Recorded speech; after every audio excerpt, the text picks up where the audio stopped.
আপনারা দেখছেন গপ্পের আসর। গপ্পের আসরে সবাইকে স্বাগত। ভালো লাগলে লাইক, সাবস্ক্রাইব এবং শেয়ার করবেন। আর হ্যাঁ, ডান দিকে থাকা ঘন্টা বাজাবেন যাতে পরবর্তী ভিডিও আপলোড হলেই আগে জানতে পারেন। তাহলে চলুন ভিডিও দেখি। আজকের গল্প আদি ভৌতিক, লেখক সৈয়দ মুস্তাফা সিরাজ। জগন মামা বললেন, তাহলে বাবা ঝন্টু, ততক্ষণ তুমি মামিমার সঙ্গে গল্প সল্প করো, আমি ঝটপট বাজারটা সেরে আসি বলে দরজার দিকে পা বাড়িয়ে হঠাৎ ঘুরে ডাকলেন, কই গো, ছাতিটা দাও বরং, এই সাত সকালে রোদ্দুরটা বড় চড়ে গেছে। জগন মামার মাথায় এমন প্রকাণ্ড টাক আমি আশা করিনি। এতকাল পরে ওকে দেখে খুব হকচকিয়ে গিয়েছিলাম। চেহারায় কি দারুণ অদল বদল না ঘটে গেছে। রোগা খটমটে চেহারার মানুষ ছিলেন, এখন বিশাল পিপে হয়ে উঠেছে। মুখে এমন অশান্ত হাসিও দেখেছি বলে মনে পড়ে না।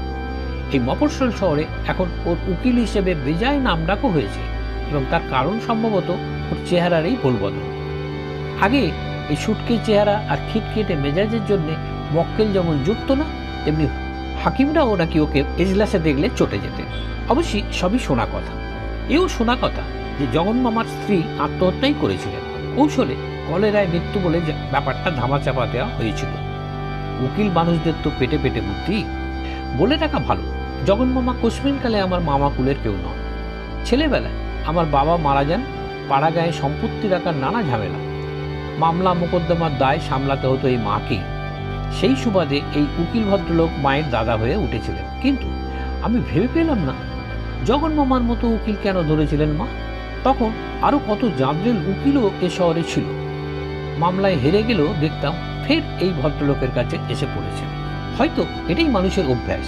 চেনা জানা ডাক্তারের হাতে মরতেও রাজি যেমন, তেমনি উকিল মোক্তারের বেলাও তাই।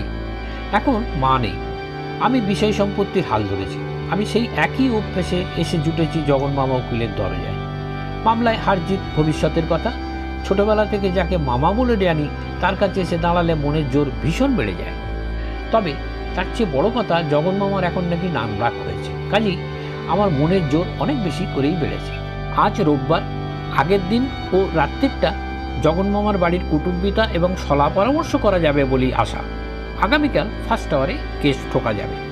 বুঝতে পারছিলাম জগন মামা আবার বিয়ে করেছে। তবে অবাক হচ্ছিলাম নতুন মামিমা একবারও ঘর থেকে বেরোচ্ছেন না দেখে। ভেতরের বারান্দায় একটা চেয়ারে আমি এসে বসে আছি। জগন মামা ও পাশের কিচেন থেকে চা এনেছেন। চায়ের খালি কাপ প্লেট উনি রেখেও এসেছেন। মামিমার পাত্তা নেই। জগন মামা ওর উদ্দেশ্যে কথাবার্তা বলছেন, কিন্তু কোনো সাড়া আসছে না। তাই ভাবছিল একটা দাম্পত্য কলহগোচর কিছু ঘটে থাকবে, নাকি মামিমা ঠাকুর ঘরের পুজোয় বসে আছেন। জগন মামা ছাতি চাইলেন, তবু মামিমার সাড়া এলো না। তখন জগন মামা মুখে একটু বিরক্ত ফুটিয়ে উঠোন থেকে বারান্দায় উঠলেন। তারপর ছাতির খোঁজে ঘরে ঢুকলেন। ঘর থেকে ওর চাপা গলা শুনতে পেলাম।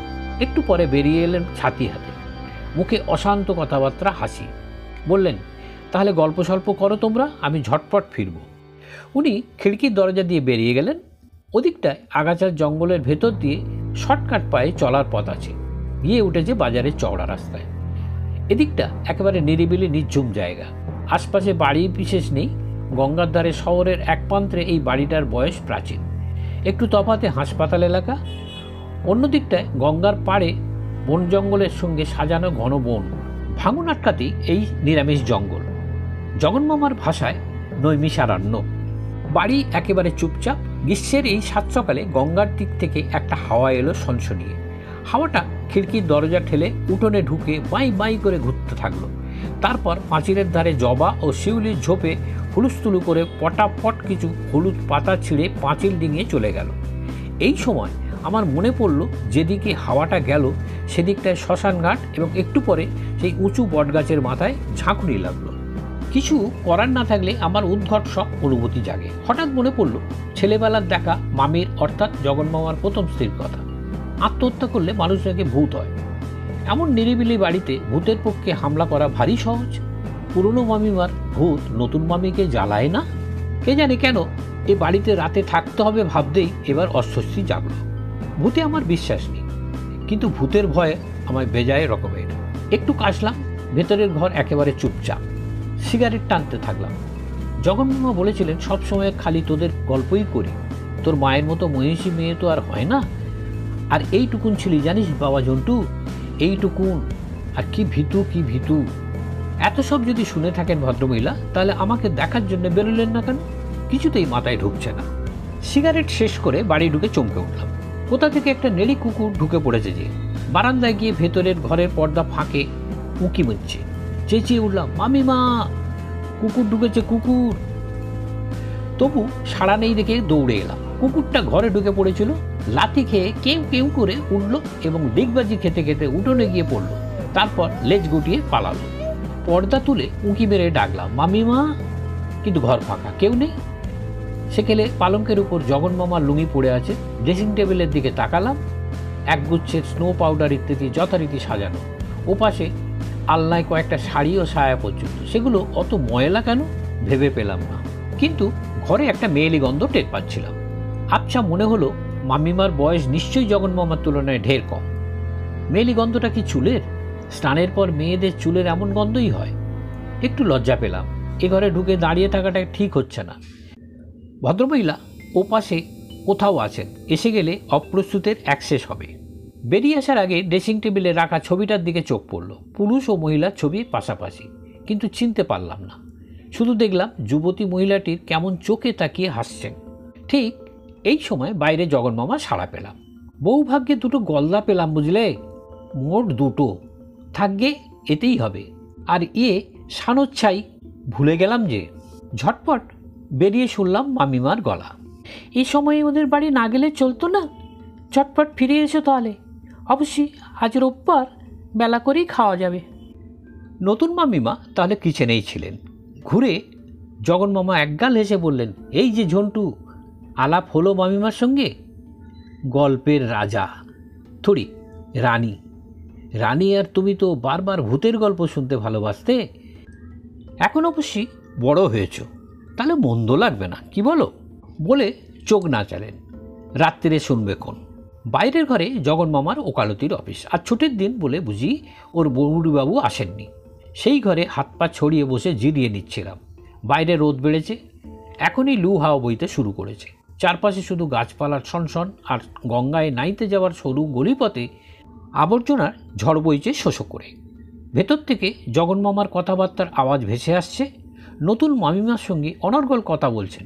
ভদ্রমহিলাকে ভারী অদ্ভুত বলবো, সম্ভবত শুনেই যাচ্ছেন মুখ বুজে। আর কৌতূহল সংবরণ করা দুঃসাধ্য হলো। পর্দার ফাঁক দিয়ে উঁকি মারলাম। জগন্মামা কিচেনের বারান্দায় দাঁড়িয়ে টেবিলের তরকারি কুটছেন এবং কথা বলছেন। কিচেনের দরজা সামনাসামনি। ভেতরের কেরোসিন কুকার জ্বলছে, রান্না হচ্ছে, কিন্তু নতুন মামিকে দেখা যাচ্ছে না। মরিয়া হয়ে এগিয়ে গেলাম। আমার সাড়া পেয়ে জগন্মামা হেসে বললেন, এসো বাবাজি, তোমার মামিমাকে বলছিলাম ঝন্টু তো পাড়াগাঁয়ের ছেলে, বিশুদ্ধ জলবায়ু আর নির্ভেজাল খাদ্য খেয়ে মানুষ হয়েছে। এ ভূতের জায়গা, অখাদ্য কি ওর রুজবে? বলেই ভেতরে সেই ঘরের দিকে তাকালেন। তোমার অত কেন লজ্জা বলো তো? ঝন্টু বলতে গেলে আমার আপন ভাগ্নে। এসো, কই, বেশ এসো না। ফিরে গিয়ে তোমারই বদনাম করবে। অচেনা তো নয়, সেই ছোট্ট বয়সে কতবার দেখেছো। বড় হয়েছে বলে লজ্জা? আশ্চর্য। আপন মনে ফের গজগজ করতে থাকলেন, তোমার এই একরকমই যত সর্বনাশের গোড়া। আমি হকচয়ে গেছি ততক্ষণে। ছোট্ট বয়সে কতবার দেখেছে, এর মানে কি? তাহলে কি নতুন মামিমা আমার চেনা জানা কোনো মহিলা? জগন্মামার হাবভাব দেখে কোনো কথাই জিজ্ঞাসা করতে সাহস হলো না। বুঝলাম আমার খুব পরিচিত মহিলাকেই বিয়ে করেছেন জগন্মামা। এত পরিচিত যে মুখোমুখি হলে নিশ্চয়ই দুজনেই অপ্রস্তুত হয়ে পড়ার আশঙ্কা রয়েছে, তাই উনি দেখা দিচ্ছেন না। খুব ভাবনায় পড়ে গেলাম, খুঁজেই পেলাম না তেমন কে হতে পারেন নতুন মামিমা। দুপুরে খাওয়ার সময় উনি এলেন না। জগন্মামা মুখ গম্ভীর, সেটা খুবই স্বাভাবিক। টেবিলে সবই সাজানো ছিল, দুজনে চুপচাপ খেলাম। খাওয়া হলে জগন্মামা বললেন, ওপরে গিয়ে ঘুমিয়ে নাও, 5:30টার আগে উঠো না, গরম কমলে বরং ঘুরে এসো গঙ্গার ধারে। লম্বা হয়ে গেল ঘুমটা। উঠে দেখি টেবিলে চা ঢাকা আছে। নতুন মামিমা এসে দিয়ে গেছেন কি? বোধহয় জগন্মামাই। বাড়ির ভেতরে চুপচাপ চা জুড়িয়ে গিয়েছিল। জল্পনা করলাম নতুন মামিমা চা রেখে গেছেন, এবং আশ্চর্য, সেই মিষ্টি মেয়েলি গন্ধটা অবিকল টের পেলাম। দরজা ভেজিয়ে গলির রাস্তা গঙ্গার ধারে ঘুরতে গেলাম। ঘণ্টা 2 পরে যখন ফিরে এলাম, তখন এদিকটায় ঘন অন্ধকার ঢাকা। লোডশেডিং, দরজা বন্ধ থাকবে ভেবেছিলাম, কিন্তু কড়া নেড়ে সাড়া না পেয়ে ঠেলতেই দেখি তেমনি খোলা। ভেতরে ঢুকে ডাকলাম, জগন মামা। সাড়া এলো, আয় ঝন্টু, এখানে আয়। উঠোনে দাঁড়িয়ে আছেন জগন মামা, কালো মূর্তি হয়ে। আলো নেই বাড়িতে। বললাম, আলো জ্বালেন নিজে? জগন মামা বললেন, অন্ধকার ভালো লাগে, আয় এখানে আয়। কি গো, এখন তো ঝন্টু তোমাকে দেখতে পাচ্ছে না, এবার কথা বলবে নাকি? ঝন্টু, মামিমার সঙ্গে কথা বল। ডাকলাম, মামিমা। তারপর টের পেলাম অন্ধকার উঠোনে আবছা হয়ে দাঁড়িয়ে আছি শুধু আমি আর জগন মামা। হঠাৎ কেমন গা ছমছম করে উঠল। বললাম, জগন মামা, মামিমা কই? এই তো, দেখতে পাচ্ছিস না? জগন মামা অস্বাভাবিক গলায় বললেন, কই গো, ঝন্টুকে ছুঁয়ে দাও তো। আহা, দাও না বাবা, বলতে গেলে আপন ভাগ্নে, ছোটবেলায় কত আদর করেছ। অদ্ভুত হাসি হেসে জগন মামা আমার একটা হাত টেনে অন্য হাতে অন্ধকারে অদৃশ্য মামিমার হাত টানার ভঙ্গি করতেই আমার মাথা ঘুরে গেল এবং আচমকা হাত ছাড়িয়ে নিয়ে এক লাফে বারান্দা থেকে বাইরের ঘরে। তারপর ব্যাগট্যাগের কথা ভুলে দড়াম করে দরজা খুলে গলিতে গিয়ে পড়লাম। জগন মামা যে একজন বিদেহিনী স্ত্রীলোক নিয়ে ঘর করছেন, এতে আর সন্দেহ ছিল না। মাস দুয়েক পরে একদিন শহরে গেছি, ব্যাগটা নিয়ে আসতে তো বটেই। জগন মামার অবস্থা দেখতেও তীব্র কৌতূহল হলো। নিরিবিলি জায়গায় পুরনো জরাজীর্ণ বাড়িটা দেখে একটু গা ছমছম করছিল, কিন্তু দিন দুপুরে আশা করি আর ভূতের ভয়টা পাবো না। দরজায় কড়া নাড়ার পর খুলতেই আমার বুকের ভেতর রক্ত চড়াক করে উঠল।